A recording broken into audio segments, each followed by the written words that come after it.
अदोमाविषयी प्रभू परमेश्वराने हे म्हटले, परमेश्वरापासून आम्ही हे वर्तमान ऐकले आहे, एक जासूद राष्ट्रांमध्ये पाठविलेला आहे.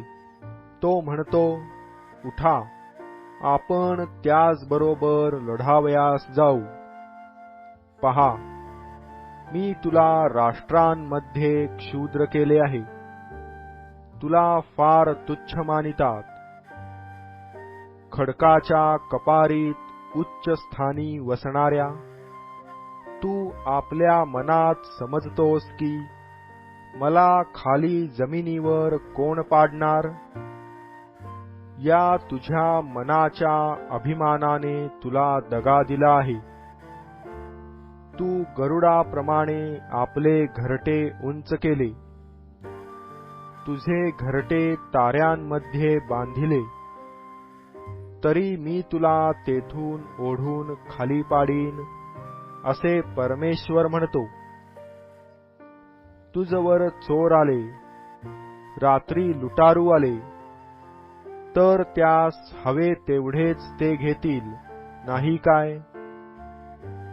द्राक्षे खुडणारे तुझकडे आले, तर ते सर्वा नाही का ठेवणार? पण तुझी तर किती नासाडी झाली आहे. एसावाची मालमत्ता कशी ढुंडाळून काढण्यात आली आहे, त्याचे गुप्त निधी कसे हुडकण्यात आले आहेत. तुझबरोबर करार मदार केलेल्यांनी तुला सीमेवर लावून दिले आहे. तुझबरोबर सल्ला केलेल्यांनी तुला फसविले आहे. ते तुझवर प्रबल झाले आहेत. तुझे अन्न खाणाऱ्यांनी तुझ्यासाठी जाळे पसरिले आहे. अदोमात समज मुळीच नाही. मी अदोमातून सूज्ञ पुरुष नाही तसे करीन. एसावाच्या पहाडातून बुद्धी नाहीशी करीन. असे त्या काळी नाही का घडणार, असे परमेश्वर म्हणतो.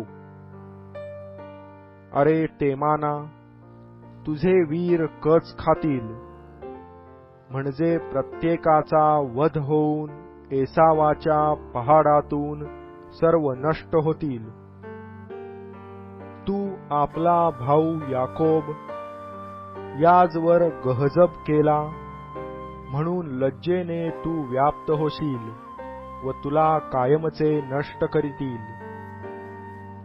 ज्या दिवशी तू अलग राहिलास, ज्या दिवशी परके त्याची मालमत्ता घेऊन गेले, परदेशांनी त्याच्या वेशीत शिरून यरुशलेमेविषयी चिठ्ठ्या टाकिल्या, त्या दिवशी तूही त्यातला एक होतास.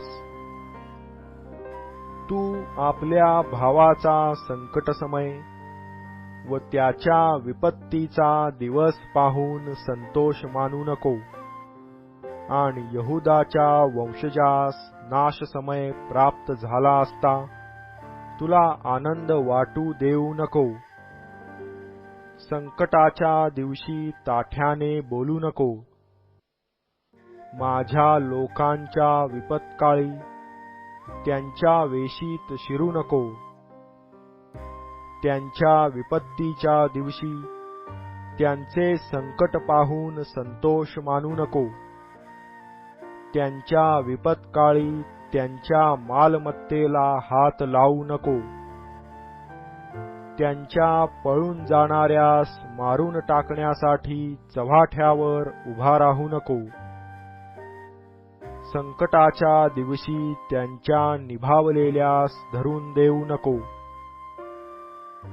कारण परमेश्वराचा दिवस सर्व राष्ट्रांना समीप येऊन ठेपला आहे. तू केले तसे तुला करीतील. तुझी करणी तुझ्याच डोक्यावर उलटेल. कारण तुम्ही जसे माझ्या पवित्र पर्वतावर प्याला, तशी सर्व राष्ट्रे सतत पीत राहतील. ती पिऊन बरळतील आणि होती की नव्हती अशी होतील. पण निभावलेले सियोन डोंगरावर राहतील. तो पवित्र स्थान असा होईल. याकोबाचे घराणे आपल्या वतनाचा ताबा घेईल. याकोबाचे घराणे अग्नी होईल. योसेफाचे घराणे ज्वाला होईल व एसावाचे घराणे धसकट होईल. ते त्यांच्यात पेट घेऊन त्यास खाऊन टाकीतील. एसावाच्या घराण्यापैकी कोणीही उरणार नाही, कारण परमेश्वर असे बोलला आहे. दक्षिणेतील लोक एसावाच्या पहाडाचा ताबा घेतील. तळवटीतले लोक पलिष्ट्यांवर सत्ता चालवितील. ते एफ्राईमाचे क्षेत्र व शोमरोनाचे क्षेत्र ताब्यात घेतील व बन्यामीन गिलादाचा ताबा घेईल. इस्रायल वंशजांच्या या सैन्यातले बंदिवान झालेले लोक कनान्यांचे सारफथापर्यंतचे वतन ताब्यात घेतील आणि यरुशलेमेतून बंदिवान करून सफारदात नेण्यात आलेले लोक दक्षिणेतल्या नगरांचा ताबा घेतील. एसावाच्या पहाडाचा न्याय करावयाला उद्धारकर्ते सियोन डोंगरावर येतील आणि राज्य परमेश्वराचे होईल.